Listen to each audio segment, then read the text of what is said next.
Hello guys, hello everyone, hi.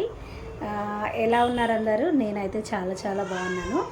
మీరందరూ ఎలా ఉన్నారో కామెంట్ బాక్స్ కామెంట్ చేయండి.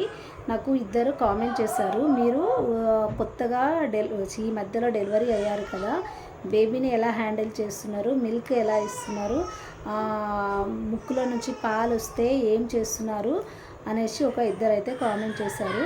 సో అందులో నేనైతే మంచి ఇన్ఫర్మేషన్ ఇద్దాము అనుకుంటున్నాను. యాక్చువల్లీ నేను కూడా ఫేస్ చేశాను ఆల్రెడీ.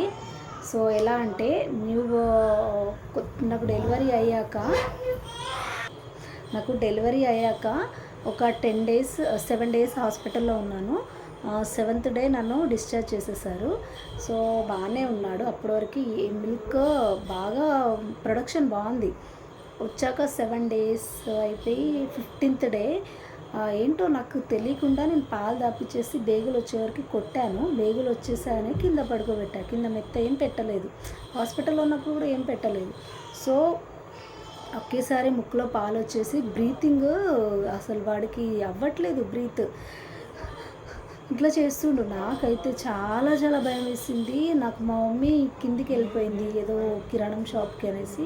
నేను ఒక్కదాన్నే ఉన్నాను. నాకు అసలు ఏమీ అర్థం కావట్లేదు, ఏం చేయాలో తోచట్లేదు. నేను షార్ట్ డ్రెస్ వేసుకున్నాను. ఇంకా ఫాస్ట్గా కింద దిగేసి ఇక్కడ దగ్గరలో ఉన్న ఒక అన్నయ్య తెలిసిన వాళ్ళు ఉన్నారు, అంటే క్లినిక్ ఉంది, బాగా చూస్తారు, చిన్నపిల్లలకి చూస్తారు, గైనిక్ మేడం కూడా ఉంటుంది.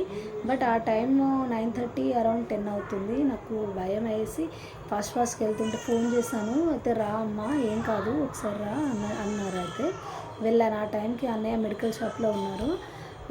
వెళ్తుండగానే ఇంకా మా మమ్మీ వచ్చేసింది. ఏంటి, ఎందుకు వెళ్తున్నావు, ఏడికి వెళ్తున్నావు అంటే, ఇంకా ముక్కులో నుంచి పాలు వచ్చేసినాయి, బ్రీత్ అవ్వట్లేదు అంటే, అట్లా కాదు, ఒక్కసారి పైన కొడితే కొంచెం వాడు రిలాక్స్ అవుతాడు, అది లంగ్స్లో మిల్క్ వెళ్ళకుండా కొడితే బేగులు వచ్చేవరకు సెట్ అయిపోతాడు అన్నాడు. సో నేను తర్వాత నా భయం వేసి మా అమ్మ అలా చేసేసరికి తొందరగా సెట్ అయిపోయాడు ఒక వితిన్ 10 minutesలో. నాకు అది ఆ భయము ఇప్పుడు వరకు నేను అస్సలు మర్చిపోలేనండి. ఫస్ట్ టైం నేను టెన్షన్ పడ్డా అంటే నా చిన్న బేబీతో. సో అది పెద్ద టెన్షన్ ఏం లేదు. ఎందుకు అంటే ముక్కులో నుంచి పాలు రావడం సహజం. ఎందుకంటే మన మిల్క్ అనేది బాగా వస్తున్నప్పుడు వాడు బాగా కడుపు నిండా తాగేసి ఇక్కడ వరకు తాగేస్తారు వాళ్ళు. ఒక్కొక్కరు ఏం చేస్తారు, పిల్లలు కావాల్సినంతనే తాగుతారు, కొందరు కావాల్సినంత కాకుండా ఎక్కువ తాగేస్తారు. సో నా బాబు చిన్నోడు 1 month 1.5 2 months వరకు బాగా తాగేది, పాలు ముక్కులో నుంచి వచ్చేసేది. సో నేను ఇంకా హాస్పిటల్కి వెళ్ళాను ఒకరు 1 month అయిన తర్వాత. వెళ్తే 1 month వెళ్ళినప్పుడు మేడంకి చెప్పాను, నువ్వు మిల్క్ అనేది కొంచెం తగ్గి, వాడు ఓకే కొంచెం తాగిన తర్వాత నువ్వు తగ్గించేసేయి అనేసి అంది. సో పైకి కొంచెం కొంచెం పైకి ఎత్తుగా ఉండేటట్టు పడుకోబెట్టు అంది. సో అది నాకు యూస్ఫుల్ అయిందండి. అట్లా అనేసరికి నేను వచ్చి చేశాను. అట్లా నాకు 2-3 daysలో రిజల్ట్ అయితే కనిపించింది. ఆమె భయపడడం అవసరం లేదు. ముక్కులో నుంచి పాలు వస్తున్నాయి అంటే కూడా అసలు వర్రీ అవ్వాల్సిన అవసరమే లేదు అనేసి అంది. సో నేను టెన్షన్ నుంచి రిలాక్స్ అయ్యాను. అలా 3 months వరకు అట్లా చేస్తుండే, ముక్కులో 2.5 months వరకు చేస్తుండే. సో నా పాలు ఎక్కువైనప్పుడు ముక్కులో నుంచి తీయడం అది సహజమంట. సో తక్కువ చేస్తే బెటర్ అండి. మీరు కూడా అలాగే చేయండి, తక్కువ పాలు ఇచ్చి ఇవ్వండి. అది 1 hourకి ఒకసారి 1 hourకి ఒకసారి అట్లా ఫీడింగ్ ఇవ్వండి. ఒకేసారి బాగా తాగుతుంటే అలాగే చేస్తారంట. అయితే ఈ మధ్యలో ఒక ఇన్సిడెంట్ ఏమైంది అంటే, న్యూబార్న్ బేబీస్కి మమ్మీకి మిల్క్ రాకపోతే మనము బయట ఫార్ములా మిల్క్ ఇస్తూ ఉంటాం కదా, ఆ ఫార్ములా మిల్క్ మంచిదే, డాక్టర్ సజెషన్ ఇస్తారు, రికమెండ్ చేస్తారు. కానీ దాని మీద డేట్ ఉందా లేదా, ఎక్స్పైరీ డేట్ చూసి తీసుకోండి. ఎక్స్పైరీ డేట్ ఉన్నా కూడా బేబీస్కి అది పడట్లేదండి. అసలు ఎంతవరకు అది అవాయిడ్ చేస్తే బెటర్ అనిపిస్తుంది. మమ్మీ అంటే పాలు, ఒక తల్లికి పాలు రావడం అనేది అది అదృష్ట వరం, యాక్చువల్లీ దేవుడిచ్చిన వరం అనుకోవాలి. రాలేదనుకోండి అది. సో అది ఇవ్వడం కరెక్టే, కానీ ఆవు పాలు ఇవ్వడానికి ట్రై చేయండి. ఫార్ములా పాల కంటే ఆవు పాలు చాలా బెటర్, ఏం కాదు. దాంట్లో అన్ని గుణాలు ఉంటాయి. సో మధ్యలో ఇన్సిడెంట్ అయిందనేసి చెప్పాను కదా, అదేంటో లేదు. వరంగల్కి దగ్గరలో ఒక విలేజ్లో ఇద్దరు ట్విన్స్ పుట్టారంట. 4th మంత్ బేబీస్ ఇద్దరు, బాబు పాప.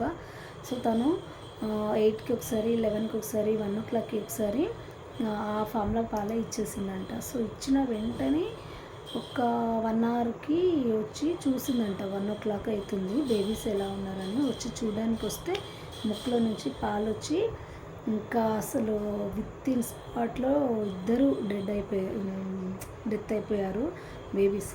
సో అంటే రీజన్ ఏంటి? ఫార్ములా పాలు ఇవ్వడం వల్ల. సో దాని మీద ఎక్స్పైరీ డేట్ ఉందా లేదా అంటే ఉంది, ఎక్స్పైరీ డేట్ ఉంది, ఇంకా 1 year వరకు ఉంది. సో 1 year ఉన్నా కూడా ఫార్ములా పాలు మంచిదేనా అండి? ఇప్పుడు ఇదొక్కటైతే ఒక ఎగ్జాంపుల్ కదా. సో నేను అప్పుడు నా బేబీ 2 months ఉండే. సో ముక్కులో నుంచి పాలు వస్తుంటే నాకు ఇంకా భయం ఇంకా మొదలైంది. ముక్కులో నుంచి పాలు వస్తున్నాయంటే ఇంకా వీడికి కూడా ఏదైనా అవుతుందేమో అని భయం వేసి, సో నేను పాలు కొంచెం ఇంకా తగ్గి ఇస్తుండే. 3rd monthలో ఎంటర్ అవ్వగానే వాడు అలా కింద పడుకోబెట్టినా కూడా ఏం తీయట్లేదు. సో నేనైతే ఆ విషయంలో చాలా టెన్షన్ పడేదాన్ని. మీరు కూడా అలా టెన్షన్ పడకండి. ముక్కులో నుంచి వస్తే ఏం కాదు. బయట పాలు ఇస్తేనేమో భయము. మన ఫీడింగ్ ఇస్తున్నప్పుడు, తల్లి పాలు ఇచ్చినప్పుడు ఏ ఇష్యూస్ రావండి పిల్లలకి. విటమిన్ డి తప్ప వేరే సిరప్స్ ఏం పొయ్యకండి. మనము భయపడి కోల్డ్ అవుతుంది కదా అనేసి కూల్ వెదర్లో పెడతాం కదా, కొంచెం నోస్ బ్లాక్ అనేది కొంచెం బ్లాక్ అయిపోతుంది కదా. సో అప్పుడు నాజల్ డ్రాప్ ఒకటి తీసుకొని పెట్టుకోండి. కానీ దానికి టెన్షన్ పడి ఓవర్ ఎగ్జైటింగ్గా వెళ్ళి హాస్పిటల్కి వెళ్ళి ఒకటే టెన్షన్ పడుతూ ఉంటారు. నేను అలా 1st monthలో చేశాను, కానీ అది కరెక్ట్ కాదు. అది within 1 weekలో నోస్ అది బ్లాక్ అయినప్పుడు డ్రాప్స్ ఇస్తుంటే క్లియర్ అయిపోతుంది. కానీ దానికి డాక్టర్ దగ్గరికి వెళ్ళి మనం పైసలు కట్టి అన్నీ చూపించడం కంటే మనం ఇంట్లో అది చేసుకోవడం బెటరే కదండి. సో ఏది ఇవ్వకండి. దగ్గు వచ్చినా కూడా బాగా దగ్గు వచ్చి ఇంకా వాడు బ్రీతింగ్ కావట్లేదు అన్నప్పుడు ఓకే వెళ్ళండి. కానీ అంతకు మించి మీరు ప్రతిదానికి టెన్షన్ పడి హాస్పిటల్కి అయితే వెళ్ళకండి. నా సజెషన్ అదైతే. నా విషయంలో నేను జరిగింది చెప్తున్నా. నా పెద్ద బాబు అప్పుడైతే నేను అసలు హాస్పిటల్కే వెళ్ళలేదు, ఇంట్లోనే చిన్న టిప్స్తో తగ్గించేసాను. అండ్ విక్స్ వ్యాపోరబ్ బేబీస్ది ఉంటుంది, అది ముక్కు బ్లాక్ అయినప్పుడు పెట్టుకోండి పిల్లలకి. సో ఏమీ కాదు. ప్రతిదానికి ఎగ్జైటింగ్గా వెళ్ళేది, బాగా టెన్షన్ పడుకుంటూ వెళ్ళగడం అయితే మానేయండి. అది నేనైతే నాకు ఎక్స్పీరియన్స్ అయింది కాబట్టి చెప్తున్నాను. And 3rd month, 4th month, 5th month, 6th month వరకు సిరప్స్ ఏది ఇవ్వకుండా చూసుకోండి. విటమిన్ డి మాత్రం ఆఫ్టర్నూన్ ఇవ్వడానికి ట్రై చేయండి 1 ml. అండ్ కాఫ్ అవుతుందని దగ్గు సిరప్, కోల్డ్ అవుతుందని కోల్డ్ సిరప్, మోషన్స్ పోవట్లేదని మోషన్ సిరప్, వామిటింగ్స్ అవుతుందంటే డొమెస్టాల్ ఇవ్వండి, ఏం కాదు. ఇంకా చాలా చిన్న రీజన్స్కి ప్రతిదానికి ఇస్తూ ఉంటారు. సో నాకైతే అది సజెషన్ ఇస్తున్నా, ఏదైతే ఇవ్వకండి. విటమిన్ డి తప్ప. హెల్దీ ఉండే బేబీస్కి వచ్చినా కూడా ఏమీ కాదు, తగ్గిపోతుంది. ఓకేనా ఫ్రెండ్స్? మీకైతే యూజ్ఫుల్ అనుకుంటా ఈ వీడియో. చాలామందికి యూజ్ అవుతుందని అనుకుంటున్నాను. ఓకే ఫ్రెండ్స్, మరి బాయ్. ఓకే, మంచి వీడియోతో ఇంకొక లాగ్లో వస్తాను. బాయ్.